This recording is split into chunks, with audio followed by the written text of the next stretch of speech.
Hello दोस्तों, वारिधि मंथन channel में आपका स्वागत है। सालों पहले एक फिल्म आई थी, इसका नाम था तुम बिन। इसने सिनेमा घरों में धूम मचा दी थी।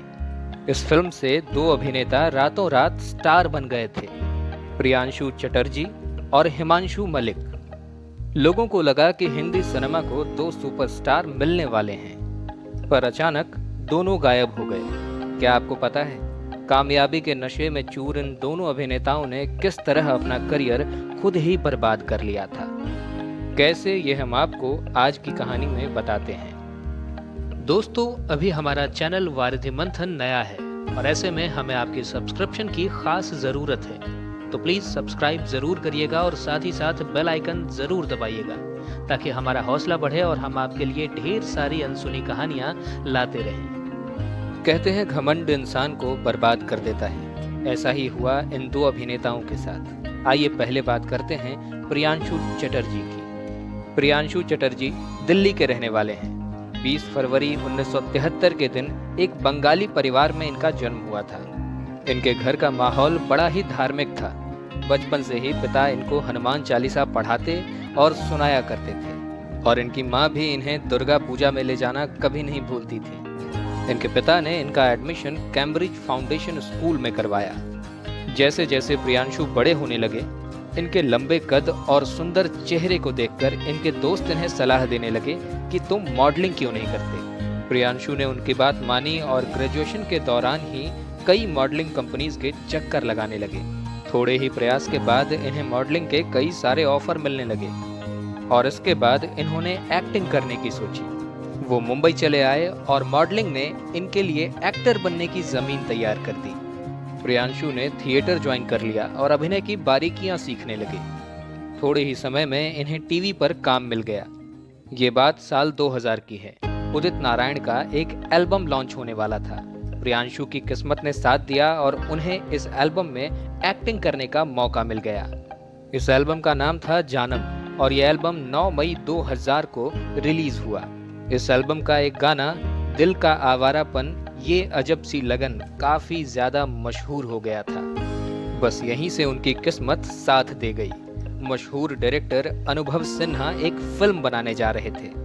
फिल्म में अभिनय करने के लिए नए चेहरों की तलाश हो रही थी। ऐसे में टीम की नजर प्रियांशु पर पड़ी।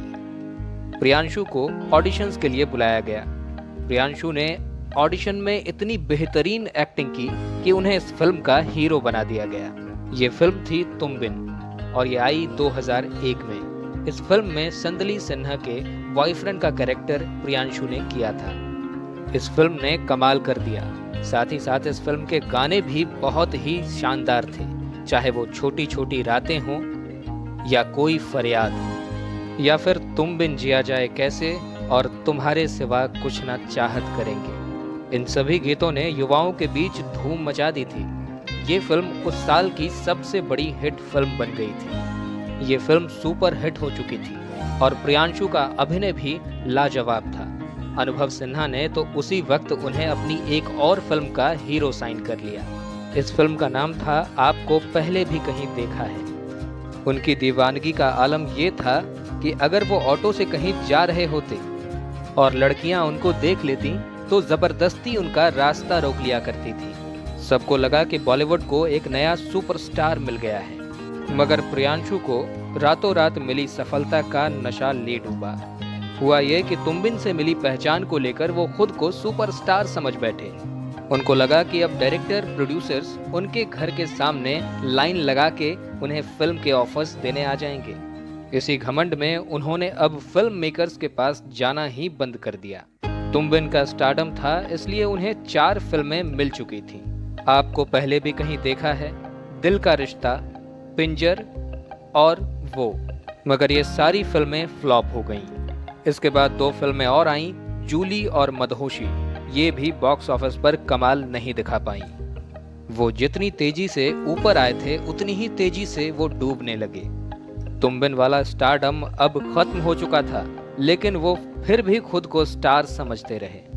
वो किसी भी डायरेक्टर या प्रोड्यूसर के पास नहीं जाते और सोचते कि फिल्म मेकर्स खुद मेरे पास आएंगे। वो कहते कि मैं तेल साबुन बेच लूंगा, लेकिन वो काम नहीं करूंगा जो मुझे पसंद नहीं आएगा, भले ही कितना भी बड़ा डायरेक्टर क्यों ना हो। बस यही घमंड उन्हें ले डूबा। स्टारडम खत्म हुआ तो फिल्म मेकर्स ने उन्हें पूछना भी छोड़ दिया और अब उन्हें पूरी तरह से काम मिलना बंद हो गया। अगर काम मिलता भी तो वो साइड हीरो या चरित्र अभिनेता का रोल होता। जब बॉलीवुड में काम नहीं मिला तो बंगाली सिनेमा का रुख करना पड़ा। इन दिनों वो कुछ वेब सीरीज में नजर आते रहते हैं और बंगाली सिनेमा में एक्टिंग करते हैं। वैसे प्रियांशु की निजी जिंदगी भी फ्लॉप ही रही। उन्होंने 1997 में मॉडल मालिनी शर्मा से शादी की, लेकिन उनकी शादी ज्यादा लंबी नहीं चल सकी। शादी के 4 साल बाद 2001 में प्रियांशु और मालिनी का तलाक हो गया। मालिनी शर्मा वही अभिनेत्री हैं जिन्होंने राज फिल्म में भूतनी का किरदार निभाया था। वैसे एक बात और बता दें कि प्रियांशु आज भी किसी के पास काम मांगने नहीं जाते हैं। आइए अब बात करते हैं हिमांशु मलिक की। कैसे इन्होंने अपने करियर की लुटिया डुबो डाली। कम ही लोगों को ये बात पता होगी कि 21 मई 1973 को हरियाणा के सोनीपत में जन्मे हिमांशु के पिता वायुसेना में थे। वो इंडियन एयरफोर्स में पायलट हुआ करते थे, मगर 1988 में एक प्लेन क्रैश में वो इस दुनिया को छोड़कर चले गए थे। हिमांशु की मां ने ही उन्हें पाल पोस कर बड़ा किया। हिमांशु की हाइट बहुत अच्छी थी, जिस वजह से उनके दोस्त कहा करते थे कि तुम्हें मॉडलिंग करनी चाहिए। हिमांशु ने भी पढ़ाई पूरी करने के बाद मॉडलिंग करनी शुरू कर दी। ऑफर्स भी आने लगे। हिमांशु भी मुंबई चले आए और कुछ ही समय में एक सफल मॉडल बन गए। ये बात 1996 की है, जब नुसरत फतेह अली खान की आवाज में एक एल्बम लॉन्च होने वाला था। इसके लिए एक हैंडसम चेहरे की तलाश थी। मेकर्स की नज़र हिमांशु पर पड़ी। जब हिमांशु से बात की गई तो उन्हें यह ऑफर बहुत पसंद आया और उन्होंने इसमें एक्ट किया। कुछ महीनों बाद जब यह एल्बम लॉन्च हुआ तो उसके एक गीत आफरीन आफरीन ने धूम मचा दी। इस एल्बम ने लीजा रे और हिमांशु की किस्मत पलट कर रख दी। इसी साल मीरा नायर एक फिल्म बनाने जा रही थी। उनकी नज़र जब हिमांशु पर पड़ी तो उनसे मिलने के लिए उन्हें दिल्ली बुला लिया। हिमांशु को मुंबई से दिल्ली आने के लिए फ्लाइट की टिकट भी दी गई। वो दिल्ली पहुंचे। वो मीरा से मिले और जैसे ही मीरा ने उन्हें देखा तो कहा कि अरे तुम तो बहुत छोटे हो, फोटोज में तो बहुत बड़े लग रहे थे। वो बोली कि मैंने तुम्हारा समय बर्बाद कर दिया, माफ करना, लेकिन मेरी फिल्म में इतने छोटे लड़के की जरूरत नहीं है। मगर हिमांशु किसी भी तरह मीरा के साथ जुड़ना चाहते थे। उन्होंने रिक्वेस्ट की तो मीरा ने उन्हें अपना असिस्टेंट बना लिया। फिर वो फिल्म रिलीज हुई। इस फिल्म का नाम था कामसूत्र। इस फिल्म में हिमांशु को भी व्यापारी का एक छोटा सा रोल दिया गया था। इसी बीच उनका नसीब एक बार फिर चमका। राम गोपाल वर्मा एक फिल्म बनाने जा रहे थे जिसका नाम था जंगल। इस फिल्म में पवन नाम का एक कैरेक्टर हिमांशु को भी मिल गया। जब फिल्म रिलीज हुई तो टी सीरीज के ऑफर ने हिमांशु की जिंदगी ही बदल दी। उस समय टी सीरीज सोनू निगम के साथ एक एल्बम लॉन्च करने जा रही थी। इस एल्बम के एक गाने में संदली सिन्हा के साथ हिमांशु को भी काम करने का मौका मिल गया। वो दौर सोनू निगम का दौर था। उनके एल्बम में आने का मतलब था बेशुमार शोहरत। साल 2000 में ये एल्बम लॉन्च हुआ और इस एल्बम का नाम था जान। हिमांशु और संदली का गीत दीवाने होके हम मिलने लगे सनम युवाओं के दिलो दिमाग पर छा गया। ये गीत सुपर हिट हो गया। बस इसी के बाद वो फिल्म मिल गई जिसने इन्हें रातों रात सुपरस्टार जैसा बना दिया। टी सीरीज और अनुभव सिन्हा एक फिल्म बनाने जा रहे थे जिसका नाम था तुम बिन। कुछ ही लड़कों को ऑडिशन के लिए बुलाया गया था। इस ऑडिशन में हिमांशु भी थे। जब उन्होंने ऑडिशन दिया तो बहुत खराब गया। उन्होंने अनुभव सिन्हा से फिर से गुजारिश की कि एक और मौका दिया जाए। इस बार उन्होंने ऐसी एक्टिंग कर दी कि वो फौरन ही हीरो बना लिए गए। साल 2001 में फिल्म तुम बिन रिलीज हुई। फिल्म ने बॉक्स ऑफिस पर धूम मचा दी। रातों रात हिमांशु स्टार बन चुके थे। इस फिल्म के बाद बहुत सारे ऑफर्स आने लगे। साल 2003 में आई मल्लिका शेहरावत के साथ ख्वाहिश और जेपी दत्ता की LOC। ये दोनों फिल्में ही हिट हो गईं। अब तो हिमांशु के पैर जमीन पर नहीं टिक रहे थे। इतनी कम उम्र में इतनी बड़ी बड़ी कामयाबी हासिल करने के बाद इन पर सफलता का नशा छा गया था। आइए अब बताते हैं कि इनका करियर कैसे डूबा।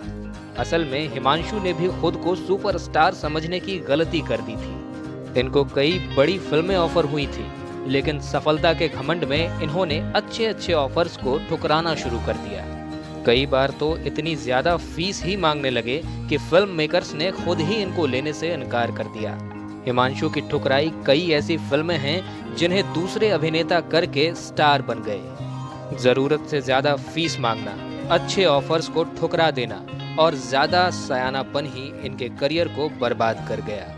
वहीं इन्होंने अच्छी फिल्मों को छोड़कर कुछ ऐसी फिल्मों को चुना जिन फिल्मों ने इन पर फ्लॉप हीरो का ठप्पा लगा दिया, जैसे रक्त, रोग, रेन, कोई आपसा, सजनी और मल्लिका।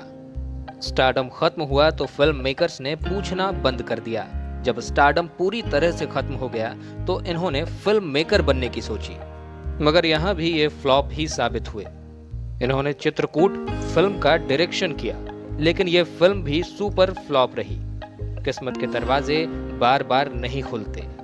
ये फिल्म कब आई और कब चली गई दर्शकों को पता ही नहीं चला। 50 साल के हो चुके हिमांशु अब गुमनामी की जिंदगी बिता रहे हैं। अपनी पत्नी, बेटी और माँ के साथ ये मुंबई में ही रहते हैं। दोस्तों, आपको प्रियांशु या हिमांशु में कौन ज्यादा पसंद आता था, हमें कमेंट्स में जरूर बताइएगा। दोस्तों, अगर कहानी पसंद आई हो तो लाइक, शेयर और कमेंट करना बिल्कुल ना भूलें। साथ ही साथ चैनल को सब्सक्राइब करें ताकि आपको ऐसी ढेर सारी अनसुनी कहानियां मिलती रहें।